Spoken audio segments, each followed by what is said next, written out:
Olá, bem-vindos a mais um vídeo da Hora Suave e hoje nós vamos falar do 5º episódio da série de The Last of Us, Resistir e Sobreviver. Mas antes de ir pro vídeo de hoje, deixa aquele like, se inscreve no canal se você ainda não for inscrito e ativa o sininho para receber notificação sempre que tiver vídeo novo. E vamos pro vídeo de hoje.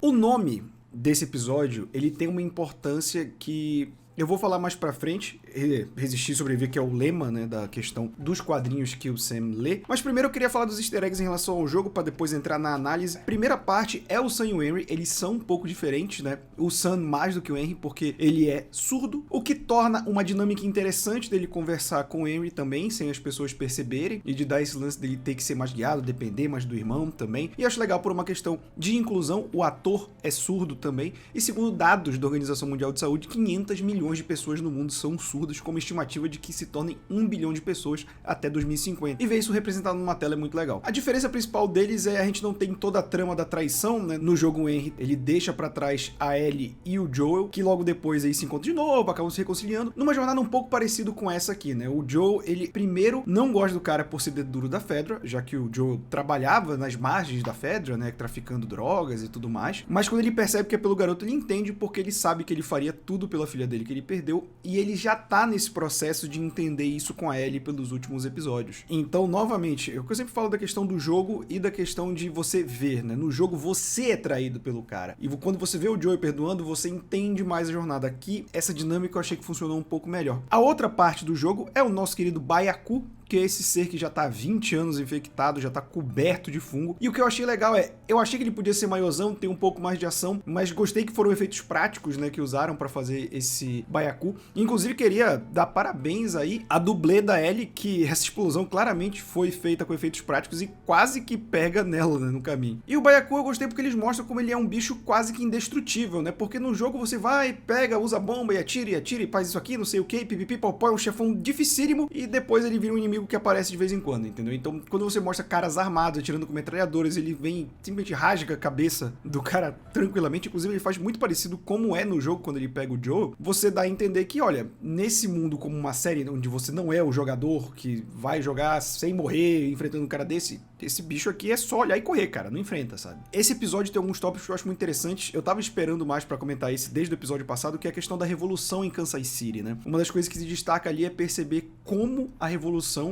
derrubou a Fedra, mas toma decisões como a Fedra, né? Fuzilar pessoas sem julgamento, tacar fogo nos corpos, tá motivada por uma parada muito mais pessoal do que pela comunidade, porque a Kathleen se preocupa tanto com o Henry que ela ignora o fato de que o subsolo tá afundando pros infectados subirem. E isso remete muito a outras comparações que canais gringos fizeram, acho que canais brasileiros também, de que essa tomada de poder de Kansas City, ela tem muito do stalinismo nela. Porque quando a União Soviética se torna União Soviética após a Revolução Russa, você tem o comando do Lenin, que é a figura principal do Partido Comunista, e ao lado dele o Stalin e o Trotsky. Só que aí o Lenin teve 3 AVCs, ficou debilitado, paralisado, e eventualmente morreu, e toma o poder o Stalin, que é quem toma a maioria das decisões que são consideradas brutais ou coisa assim, inclusive rachando com o Trotsky, ele foge, ele manda matar o Trotsky, apagar de registros históricos, uma série de coisas, e tem muito disso, de a revolução ter sido feita pelo irmão da Kathleen, né, dele ter incitado, dele juntar as pessoas contra a Fedra, e quando ele morre, é que a revolução estoura, né, como se fosse um limite, digamos assim. E isso parece muito com uma trama do The Last of Us 2, o jogo, né, que tem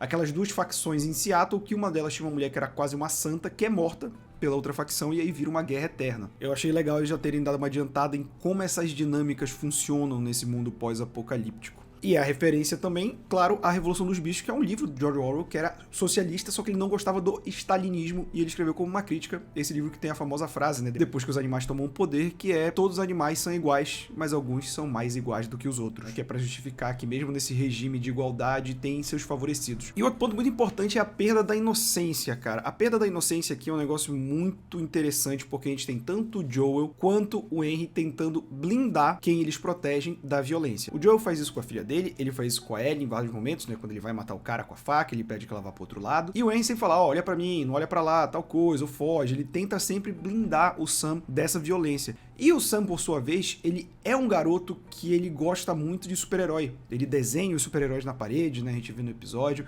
Ele também pinta o rosto como se fosse uma máscara. E tem o mesmo gibi que ele coleciona, que tá no jogo, nesse gibi que você acha como colecionável durante o primeiro jogo. É muito importante essa representatividade do quadrinho. Como vocês podem ver, eu gosto de quadrinho, mas o quadrinho é isso. O quadrinho, a música, a arte, como um todo, elas muitas vezes são o nosso escapismo. Dos problemas do dia a dia, das dores de cabeça. E imagina num mundo desse tomado por um vírus, em que tudo foi abaixo, que ele é só uma criança de 8 anos, então vivendo com o irmão. O super-herói tem muito disso. O super-herói tá aí pra nos salvar, pra proteger o mundo. Óbvio que o Superman não existe, mas o escapismo nos dá por um pequeno momento, uma pequena fração de segundo, a gente acredita que o Superman existe, que ele voa, que um homem pode voar, vindo de outro planeta. Ele serve justamente para tirar a gente disso, porque às vezes a gente não percebe e a gente demoniza o lazer, seja por culpa cristã ou culpa do capitalismo, que força com que a gente seja produtivo mesmo quando não está trabalhando, e a gente acha que é errado, mas na verdade a gente está na beirinha do mínimo, sabe? É aquela série da Netflix, é aquela cerveja no bar, é a peça de teatro, um filme novo. A gente tá a um momentinho, sabe, de... Quando você faz essa perda da inocência do garoto, que é quando ele é infectado, e você faz o irmão que tava fazendo tudo pra proteger ele, matar ele, você quebra a inocência da Ellie, né? Então, quando ela diz desculpe, é porque ela acredita que ela tenha mentido pra ele quando ela prometeu que o sangue curaria ele. E ela querer ir embora enquanto o Joel fica olhando as covas, mostra o quanto ela tá cada vez mais criando essa crosta que o Joel já tem de anos, e que ela vai ficar mais endurecida, o que é muito ruim pra uma garota da idade dela. Então, belíssimo episódio. Acho que daqui pra frente vai ser só nesse naipe de qualidade, tem muita história pra contar e eu tô bem ansioso pra ver como eles vão desenvolver isso. Então, não se esqueça de deixar aquele like mais uma vez e vir aqui quase todo dia que a gente tem vídeo, hein? Até a próxima.